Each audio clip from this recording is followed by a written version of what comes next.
Mon thème de ce matin, c'est les états à éviter impérativement avant une prière de combat spirituel. Hier, je chuchotais tout autour de ça, mais ce matin, je veux vraiment parler sur ça pour que vous sachiez ce que vous devez éviter. Je dis bien éviter quand vous devez faire face au combat spirituel. Bien aimé, je n'ai pas dit face à la prière, parce que tous les états sont propices à la prière. La déception, la colère, le doute, la fatigue, même si je ne recommande pas de prier fâché, sauf si c'est une colère sainte, c'est-à-dire un désir profond de changement, un désir profond de voir Dieu renverser les circonstances. Là, d'accord. Donc, il y a plusieurs sentiments ou plusieurs états physiques quand il s'agit de combat spirituel que je ne vous recommande pas. Parce que le combat spirituel, bien aimé, c'est un temps où vous combattez avec des forces, avec des esprits, avec des puissances, avec des autorités, avec des forces vives qui ne vont pas croiser la main pendant que vous priez, qui rendront coup pour coup, action pour action, pendant votre combat spirituel. Donc si vous n'êtes pas dans le bon des états, c'est-à-dire dans la meilleure des états, vous pouvez être non seulement vulnérable à une attaque dévastatrice, vous pouvez vous voir lié spirituellement, attaché, bloqué, séquestré, et même vous voir possédé parce que vous n'êtes pas dans l'état qu'il faut pour combattre. C'est ça le problème. Voilà pourquoi on parlera de ça. Les états à éviter impérativement avant une prière de combat spirituel. Vous devez savoir que la prière de combat spirituel n'est pas une simple récitation. Non, c'est un engagement spirituel profond qui exige un état intérieur aligné avec Dieu. Certaines émotions et attitudes qui désinvoltent peuvent aussi non seulement créer un affaiblissement de l'impact de votre prière, mais aussi des ouvertures pour votre propre destruction. Et parmi ces genres d'émotions qu'il faut mettre de côté, vous aurez compris d'emblée que vous devez mettre de côté la colère non maîtrisée. Quand je parle de la colère non maîtrisée, c'est-à-dire ce sont des colères qui vous poussent à dire de tout sauf de rien, des bêtises. Il y a des personnes par exemple dans la colère qui se fâchent.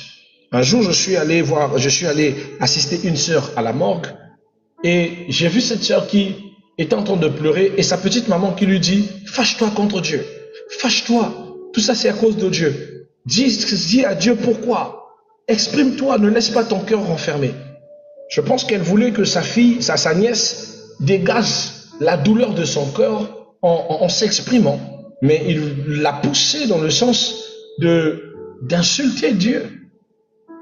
Et c'est des choses qu'il ne faut pas faire lorsque vous êtes sous la colère. De parler du mal de Dieu, comme si c'était Dieu qui était le seul responsable. Certes, la Bible dit qu'il n'est pas la cause, mais il permet. Et c'est une erreur que vous ne devez pas faire. La colère non maîtrisée, bien aimé, est tabou quand il s'agit de faire un combat spirituel. La Bible dit dans Éphésiens chapitre 4, verset 26, il dit, si vous vous mettez en colère, ne péchez point. Dieu connaît que la colère est un sentiment normal, mais il dit, ne péchez point. La colère ouvre une porte à l'ennemi. Une prière faite dans la rage ne produit pas la paix. Toute prière que vous ferez dans la colère ne mettra pas la paix en vous et ne mettra pas la paix dans votre oppresseur. Bien au contraire, si c'est une personne physique, elle va ne pas lui permettre de dormir tranquille. Mais si c'est une personne qui est spirituelle, votre colère, votre rage va l'alimenter pour se retourner contre vous-même. Je répète, quand vous faites une prière en colère, bien aimé, elle ne vous donne pas la paix, mais elle ne donnera pas aussi la paix à votre oppresseur. Si c'est un humain physique avec un corps, bien aimé, il va ressentir cette colère liée à cette prière qui ne lui donnera aucune paix. Mais s'il est spirituel, c'est-à-dire que esprit, bien aimé, tu viens te donner un carburant à cet esprit de devenir encore plus vorace avec toi. Il va utiliser cette même émotion comme une porte d'entrée pour te nuire. Et c'est ça qui est très dangereux. Et c'est un sentiment que vous devez exclure si vous devez rentrer dans le combat spirituel. Alléluia. Les conséquences spirituelles de la colère, c'est que la colère donne un accès au diable. Éphésiens 4, verset 27. Il y a des conséquences spirituelles qui passent par la colère lorsque nous sommes en train de prier dans le combat spirituel dans cet état. Et cette conséquence, c'est une porte d'accès. La prière donnera l'accès au diable qui va vous pousser de commettre d'autres petites erreurs qui vont alimenter les esprits qui vont s'acharner contre vous ou même qui peuvent vous pousser de vous retrouver derrière le dos de Dieu, c'est-à-dire exposé à une condamnation plus brutale, plus vorace de Dieu. Voilà pourquoi avant de prier, pardonnez, relâchez la colère, demandez la paix du Saint-Esprit. Si vous savez que vous êtes dans cet état de colère, n'essayez même pas d'entrer dans le combat spirituel. Un deuxième état à éviter coûte que coûte quand vous devez rentrer dans un temps de prière, bien aimé, c'est l'amertume et le manque de pardon. Quand la Bible dit dans Marc chapitre 11 verset 25, il dit, quand vous êtes debout, faisant votre prière, si vous avez quelque chose contre quelqu'un, pardonnez. La Bible dit même que si vous avez votre offrande du soir et que vous devez aller le donner, la Bible dit, retenez d'abord votre offrande. Allez-y d'abord arranger, c'est-à-dire mettre la paix avec votre frère, ainsi revenir déposer cette offrande. Parce que la colère, l'amertume et le manque de pardon peuvent aussi être une faille dans votre combat spirituel, donnant le dessus à l'esprit de dominer, de vous faire n'importe quoi. Le combat spirituel sans pardon est un combat perdu d'avance. Parce que vous voulez chasser un esprit, mais qui voit en vous ses qualités, c'est-à-dire destruction, haine, méchanceté, amertume. Il ne pourra pas du tout céder. Quand vous dites au nom de Jésus dans cet état, bien aimé, vous ne vous améliorez pas, vous ne donnez rien de bon comme rendu. Voilà pourquoi vous avez l'impression que le nom de Jésus a moins de l'efficacité dans votre bouche que dans la bouche de certaines personnes. C'est normal, vous êtes rancunier, vous êtes dans l'amertume, vous êtes frustré. Et ce sont des choses qui font que votre prière n'ait pas d'impact. La conséquence, c'est que votre prière sera bloquée, les cieux resteront fermés parce que vous n'êtes pas dans le bon état pour prier. Alors, ce qu'il faut faire, libérer le pardon, même si la blessure est profonde. Troisième des choses que vous devez aussi éviter, et ça c'est capital, très capital, je précise, parce que c'est l'état que beaucoup d'enfants de Dieu commettent comme une erreur, de se mettre quand il s'agit de la prière de combat spirituel. Il s'agit de la peur et de l'angoisse. Ce sont des choses que vous devez éviter impérativement. N'entrez pas dans le combat spirituel si vous avez peur d'abord. Mais demandez à Dieu de guérir votre peur et de compenser votre angoisse pour que vous puissiez aller combattre en puissance, en force. Mais si vous combattez dans la peur et dans l'angoisse, vous combattez dans la perte, mais dans la conséquence de vous faire séquestrer démoniaquement. Dans la conséquence de vous faire séquestrer démoniaquement. Je le dis, hein. Ne pensez pas parce que vous marchez tranquillement dans la journée et que votre âme, lui, il est avec vous.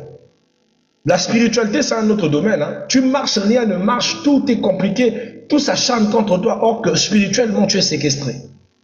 Spirituellement, tu es bloqué.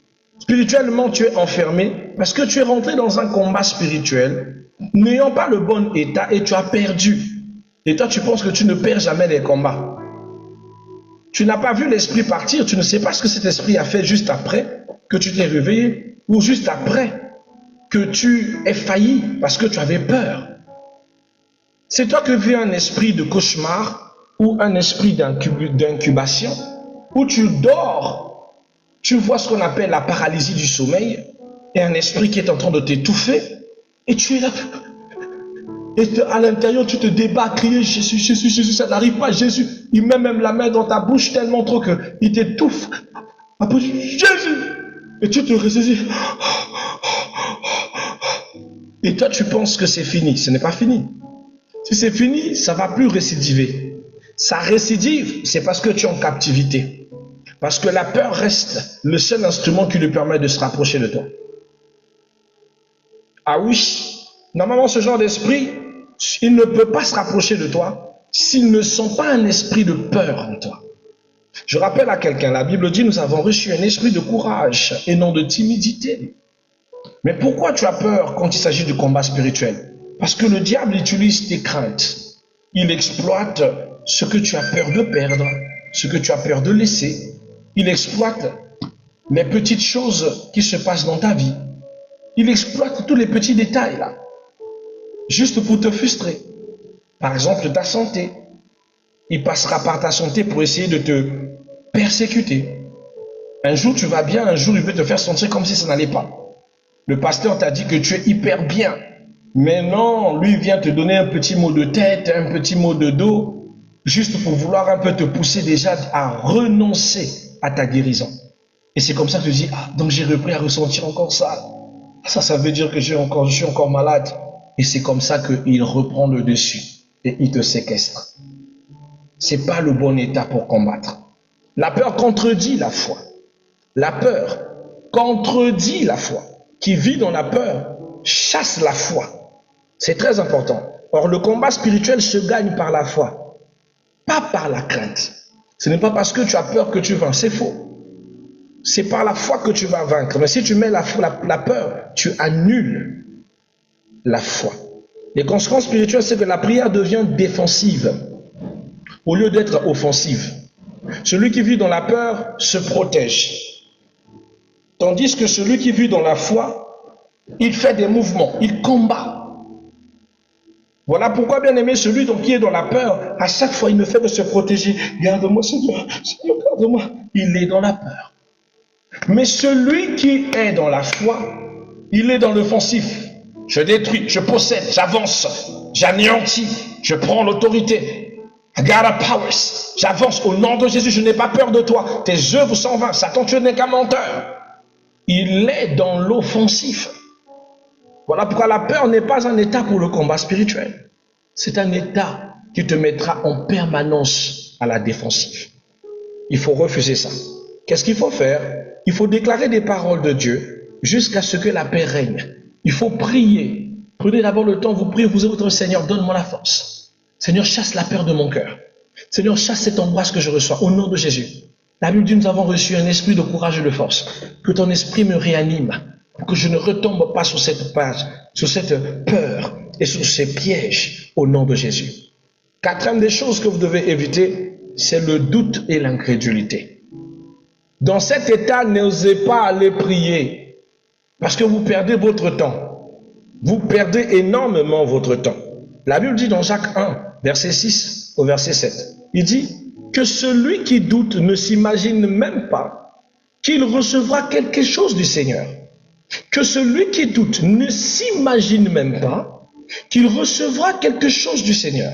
Quand vous faites une prière et que vous doutez déjà, cette prière est annulée. Alors imagine que toi-même tu doutes, après tu dis au nom de Jésus, au nom de Jésus. Après tu vas te dire, ah le nom de Jésus, on dirait ça n'a plus d'impact. Hein. Non, c'est toi. Tu es dans le doute, tu es un incrédule. Tu ne peux pas vivre l'impact. Vous savez, quelqu'un va me dire, oh non papa, le nom de Jésus, même si c'est dans la bouche du païen, même si c'est dans la bouche de celui qui doute, ça marche. Attends, je vais t'expliquer ce qui concerne la spiritualité que tu ne connais pas. Connais-tu les prophètes de Sheva? Connais-tu les fils de Sheva dans la Bible? Les fils de Sheva étaient 7 prophètes puissants. 7 prophètes puissants qui travaillaient tranquillement avec l'onction et l'esprit déroulant de la loi. Mais un jour, ils ont observé les apôtres faire et eux aussi se sont dit, pourquoi ne pas chasser les démons au nom de Jésus-Christ, le Dieu de Paul, le maître de Paul. Alors un jour, les fils de Sheva vont tomber sur un possédé. Alors ils vont vouloir délivrer le possédé par le nom de Jésus que sert Paul. C'est comme ça qu'ils vont commencer à faire leur délivrance. Le possédé s'est rétorqué. C'est-à-dire le démoniaque qui était dans le possédé s'est levé, les a regardés. Hé, taisez-vous. Je connais le Jésus dont vous parlez. Oui, je le connais, il est puissant. Je connais le nom de Paul que vous prononcez dans votre bouche. C'est le disciple de ce Jésus. Mais je ne vous connais pas. Vous ne lui appartenez pas. Et le possédé a pris le fouet et a tapé les 7 fils de Sheva copieusement. Vous voyez, c'est les mêmes personnages qui ont voulu chasser au nom de Jésus, mais qui n'ont pas reçu l'impact. Ça veut dire que ça ne suffit pas seulement de dire au nom de Jésus, pour qu'une impact puissante découle de votre vie. Non. Mais il s'agit de le faire non seulement par la foi, mais aussi d'avoir confessé et reçu Jésus-Christ dans son cœur. Si d'abord vous n'avez pas reçu Jésus-Christ dans votre cœur, son nom n'aurait aucune puissance dans votre bouche. Écoutez bien la Bible, ce qu'il dit. La Bible dit dans, comment on appelle ça, Hébreux chapitre 11, le verset 6. Il dit, sans la foi, il est impossible de lui être agréable. Il dit, il faut que celui qui le cherche croit d'abord qu'il existe. Si d'abord tu ne crois pas à son existence, même si tu prononces fort son nom, ça n'a aucun impact. Mais si tu crois qu'il existe et que dans ton cœur tu crois qu'il est le rémunérateur de ceux qui le cherchent, Hébreux 11, verset 6, bien-aimé, tu auras de forts impacts. Parce que ton cœur croit que Dieu existe. Vous devez professer Jésus-Christ dans votre cœur. La Bible dit dans Jean chapitre 1er, le verset 12, il dit, tous ceux qui l'ont reçu et tous ceux qui ont cru en son nom, il leur a donné le pouvoir. Le pouvoir n'est pas donné à celui qui prononce le nom de Jésus. Le pouvoir est donné à celui qui a cru et celui qui a reçu son nom. La Bible dit qu'il leur a donné le pouvoir de devenir enfants de Dieu. Ceux-ci ne sont pas nés de la volonté de la chair, mais de l'esprit. Et quand on prend Marc 16, le dernier verset, la Bible dit que nous avons reçu, il explique ce que nous avons reçu l'autorité sur les scorpions, sur les serpents, sur l'empoisonnement, sur les forces mystiques, dans le nom de Jésus. Donc, il faut d'abord être enfant de Dieu, croire que cela est possible, vivre Christ dans notre cœur, pour que quand tu pries au nom de Jésus, que cela ait de l'impact. Mais si vous demeurez dans l'incrédulité, cela n'aura aucun impact. Prier en doutant revient à parler sans autorité spirituelle. Les conséquences, c'est que les décrets spirituels resteront sans effet. Sans effet. Alors que faire? Renouveler sa foi par la méditation et par la prière est le conseil que je donne à celui qui est incrédule et qui n'a pas encore disposé son cœur pour Christ. Cinquième des choses à éviter, c'est l'orgueil spirituel. Si vous savez que vous êtes orgueilleux spirituellement, n'allez pas dans le combat spirituel.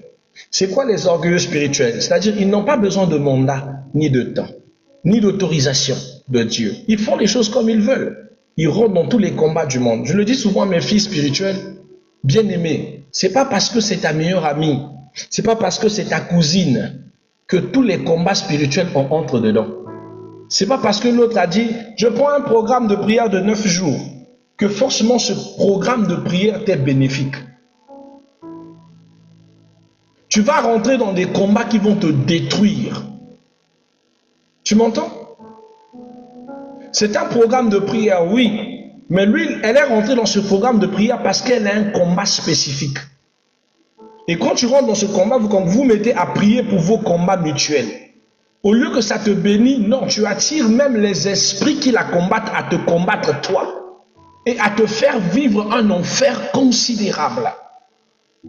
Voilà pourquoi, bien-aimés, on ne se mêle qu'ensemble dans des programmes lorsqu'on a conscience de vivre les mêmes batailles. Et s'il y a le mandat de Dieu, alors je vous encourage. Mais si Dieu ne vous a pas mandaté à vous mettre ensemble en prière, n'essayez pas. Parce que vous allez vous faire taper. On va vous séquestrer. Vous allez vous télécharger de nouveaux ennemis. Vous allez vous télécharger de nouveaux ennemis qui vont rentrer dans votre vie. Dites, mais moi, je n'avais pas ce genre de combat avant. Je n'avais pas ce genre d'ennemi qui me combat. Qu'est-ce qui se passe? Pourquoi maintenant j'ai ce genre de combat? C'est parce que tu es entré dans un programme qui ne te concernait pas. Tu allais te battre dans ce qui ne te concernait pas. Et ça, c'est le fruit de l'orgueil spirituel. Je vais sauver ma soeur, je rentre dans son combat. Après, on te tape copieusement là-bas. Et on te séquestre toi aussi. Parce que tu n'étais pas censé y aller. Voilà pourquoi un chrétien marche par l'ainsi dit l'Éternel. Ah, ma soeur, je suis trop combattu, il y a trop de gens qui me combattent, les esprits me combattent. Avant d'aller t'aider, même moi qui suis serviteur de Dieu, je demande à Dieu le chemin. Seigneur, la sœur précieuse passe par des moments difficiles. M'accordes-tu de l'aider? Oui, vas-y l'aider. là, je sais que je vais pour la victoire. Mais si Dieu ne m'a pas donné le mandat de venir t'aider, je ne peux pas. Je vais me faire taper. Ah, j'ai beau être apôtre, hein, même si on me donne 7e dan. Si tu vas dans un terrain où Dieu ne t'accompagne pas, tu iras seul.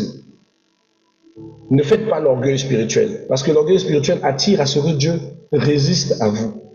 Jacques chapitre 4, verset 6 dit, Dieu résiste aux orgueilleux, mais il fait grâce aux humbles. Le livre de Timothée, chapitre 1er, rappelle à Timothée, il dit, tu as choisi le bon combat de la foi. Tous les combats ne sont pas des combats à combattre. Il y a des combats que tu dois choisir par l'esprit. Des fois, quand tu pries, je prends un exemple. Je pense que ça vous arrive. Vous rentrez dans un programme de 3 jours, ou voire même de 5 jours. Vous priez pour une situation. Au lieu que Dieu vous révèle la situation pour laquelle vous priez, Dieu vous parle d'une autre situation. C'est là où vous allez comprendre que, en fait, vous priez, mais pas dans le bon sens. Que le programme que vous avez pris là, mais en fait, c'est pas ce que Dieu veut. Dieu veut que vous priez pour autre chose. Parce que ce combat n'est pas d'actualité. Vous insistez, papa, j'en ai marre, je priais, j'ai demandé à Dieu de me montrer ce qui concerne la situation là. Mais Dieu me parle d'une autre situation. Oh, est-ce que c'est comme ça qu'on fait? Oui, le problème, c'est que tu n'as pas compris que dans le langage de Dieu, Dieu ne considère pas encore le problème pour lequel tu lui as demandé. Ça ne nécessite pas un programme. Mais ce qu'il t'a montré, c'est ça le plus urgent. C'est très important. Retenez-le, bien-aimé, ça va vous aider à ne pas tomber dans des erreurs. Car le combat spirituel n'est pas une démonstration de force humaine, mais une dépendance totale à Dieu. Si vous marchez dans l'orgueil, les conséquences, c'est que Dieu lui-même va résister à votre prière. Voilà pourquoi votre prière n'aura pas d'impact, parce que Dieu va résister à votre prière. S'humilier, reconnaître que la victoire vient de l'Éternel, sera la base qui va vous bénir et vous donner la victoire. La 6e des choses, supportez-moi s'il vous plaît mes bien-aimés, c'est la précipitation et l'agitation intérieure. Arrêtez de vous précipiter, arrêtez d'aller rapidement d'emblée ou de vous agiter intérieurement parce que vous êtes en ébullition par vos émotions d'entrer dans le combat spirituel. Si ce n'est pas l'esprit qui vous conduit et que ce n'est qu'une sensation charnelle, évitez ça. La Bible dit dans Psaume 46, verset 10, il dit « Arrêtez et sachez que je suis Dieu. » Arrêtez et sachez que je suis Dieu. Une prière pressée est souvent charnelle. Et les conséquences spirituelles, c'est que le manque de discernement et de direction spirituelle, vous allez prier pêle-mêle. Vous ne saurez pas avec quoi vous combattez, pourquoi vous priez et quel est le résultat de ce que vous cherchez dans votre prière. C'est comme ça que beaucoup prient sans impact, beaucoup prient sans vie. Ils ne savent pas ce qu'ils font. Après, ils n'ont pas la force de terminer tout leur programme, ils achèvent. C'est un programme de 7 jours qu'ils coupent en 3 jours. C'est un programme de 7 jours qu'ils coupent en 5 jours. Pourquoi? Parce qu'en réalité, il a commencé quelque chose que lui-même, il ne connaît ni d'Adam ni d'Ève. Ne faites pas ça. La précipitation intérieure, la précipitation et l'agitation intérieure sont des mauvaises choses. Une autre chose que vous devez éviter, j'avais déjà témoigné sur ça une fois, je vais encore réitérer ce témoignage. Évitez d'aller dans le combat spirituel si vous savez que vous n'avez pas encore confessé vos péchés. Si vous savez que vous marchez avec des péchés non confessés, vous êtes une proie facile dans le combat spirituel. La Bible dit, dans le livre des Psaumes 66, verset 18, il dit, si je conçois l'iniquité dans mon cœur, le Seigneur ne m'exaucerait pas. David dit, s'il concevait l'iniquité et le péché dans son cœur, l'Éternel n'allait pas l'exaucer. Donc vous devez savoir que le péché affaiblit l'autorité spirituelle. Le péché, il affaiblit l'autorité spirituelle. Et la prière perdra toute sa puissance. Alors, quand j'étais encore plus jeune, très jeune, je faisais partie du renouveau charismatique. Et ma mère aussi faisait partie de ce grand renouveau charismatique, mais elle était dans un groupe à la paroisse notre Sainte-Dame, qui était Sainte Thérèse, l'Enfant Jésus. Alors on avait souvent des grandes séances de renouveau charismatique, de prière à Sainte-Anne. Et notre berger, j'oublie souvent son nom, bon, je ne sais pas s'il est toujours en vie. Alors ce jour-là, il n'était pas là. Il y avait une grande séance, il y avait l'abbé Petit Piment qui était là, qui avait organisé ces temps de prière, de forte délivrance se faisait. On cherchait notre berger, mais le berger n'était pas là. Le berger était allé se folâtrer. Il s'avère qu'il est allé je ne sais faire quoi, mais ce qui est sûr, après l'avoir fait, il est venu à la prière. Et quand il arrive, on était dans la place plénière de Sainte-Anne et a vu que les services de délivrance se faisaient. Autant que berger, il est allé pour pouvoir prier, pour chasser l'esprit qui était en train d'agir dans la jeune fille. Et lorsqu'il vient pour imposer la main sur la jeune fille retire la main qui était sur sa tête et lui colle une les plus fortes sur la joue. Il revient brutalement, au nom de Jésus, je t'ordonne. La fille retire encore la main et lui colle encore une sur les oreilles. La fille pouvait avoir 16 ans et lui, un aîné de plus de la trentaine à l'époque. Aujourd'hui, c'est peut-être la soixantaine, 70 ans. Donc, les oreilles, aïe, aïe, aïe, aïe. Et il veut encore avancer, l'esprit lui dit, tout le monde, écoute bien, il dit, tout le monde peut s'avancer pour imposer leurs mains sur moi, mais pas toi. Et il était tranquillement avec sa main sur la joue. Moi, on lui répète, tout le monde peut venir imposer sa main sur moi, mais pas toi. Chia. Il dit, esprit, je t'ordonne, il dit, tais-toi, tu n'as pas honte. Et tu continues à vouloir prier. Tu viens d'où? Tu veux que je dise à tout le monde d'où tu viens? Elle tourne sa tête à gauche et dit, toi, cette sœur-là, tu étais avec lui depuis hier, vous avez couché ensemble, vous avez dormi à l'hôtel Le Plaisir, vous avez couché là-bas dans la chambre 220B, vous avez pris votre plaisir, vous avez couché, tu t'es même pas lavé. Et c'est toi qui viens ici avec tes sales mains non lavées là, où tu es venu faire tes conneries pour poser sur moi. Le berger s'est assis systématiquement à même le sol. Bien aimé, je dis systématiquement. Il s'est affalé.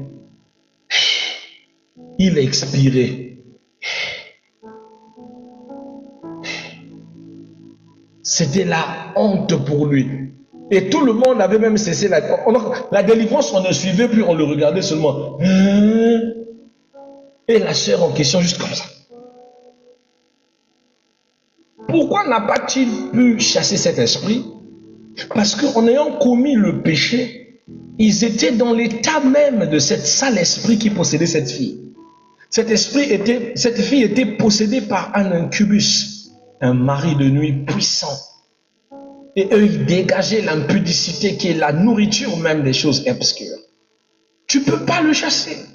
Si tu vis dans le péché et que tu dois rentrer dans le combat spirituel, prends au moins 3 jours de sanctification. Après, rentre dans le combat spirituel.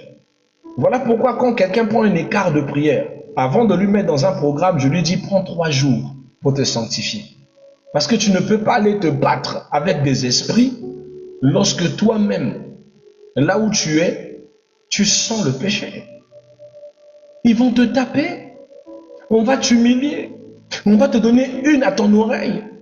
Tu dors, tu te réveilles après avoir prié, chassé les esprits toute la nuit. Oh non de Jésus, oh non de Jésus. Le matin, tu te lèves avec la joue qui a bien enflé, l'oreille qui est en train de faire mal, la tête qui te touche jusqu'au... C'est parce que, bien aimé, tu n'étais pas dans l'état qu'il faut. Tu es allé te battre lorsque tu n'as pas la force. Tu es allé te battre toi-même. C'est des risques à ne pas prendre. En blague, ça a l'air drôle, mais en fait, je vous dis des vérités. N'essayez pas. Prenez le temps de préparation. Même celui qui va se battre en compétition, il se prépare pour aller à la compétition. Mais toi, tu veux aller combattre sans préparation. On va te taper. On va te taper. Tu vas avoir des lourds coups comme ça, tes yeux vont s'enfler. Ah, c'est un conseil. Ah, j'ai touché la parole de Dieu, juste la parole. Et je pense que beaucoup ont retrouvé leur vécu ici. N'essayez plus de faire ce genre d'aventure, d'entrer dans le combat spirituel sans préparation. Soyez sûr que vous êtes en bon terme avec Dieu, que vos péchés sont pardonnés, que vous n'êtes pas en colère, encore moins dans une forme d'amertume. Vous serez dans la meilleure étape pour aller le confronter. Il y a des prières qui aiment l'amertume. Il y a des prières qui aiment la peur, mais pas le combat spirituel. le combat spirituel, n'essayez pas. Pour l'amour de Dieu, n'essayez pas. Ces sentiments-là vont vous faire lire l'heure. En définitive, bien-aimé, la prière fervente du juste, dit la parole, est une grande efficacité. Donc c'est bien la fervence. Jacques chapitre 5, verset 16. Mais vous devez savoir, avant tout combat, nettoie ton cœur, aligne tes émotions, revêt-toi de l'humilité, marche dans le pardon et dans la foi. Ainsi, tu auras la victoire. Parole du Seigneur Tout-Puissant. Ben, nous rendons grâce à Elohim.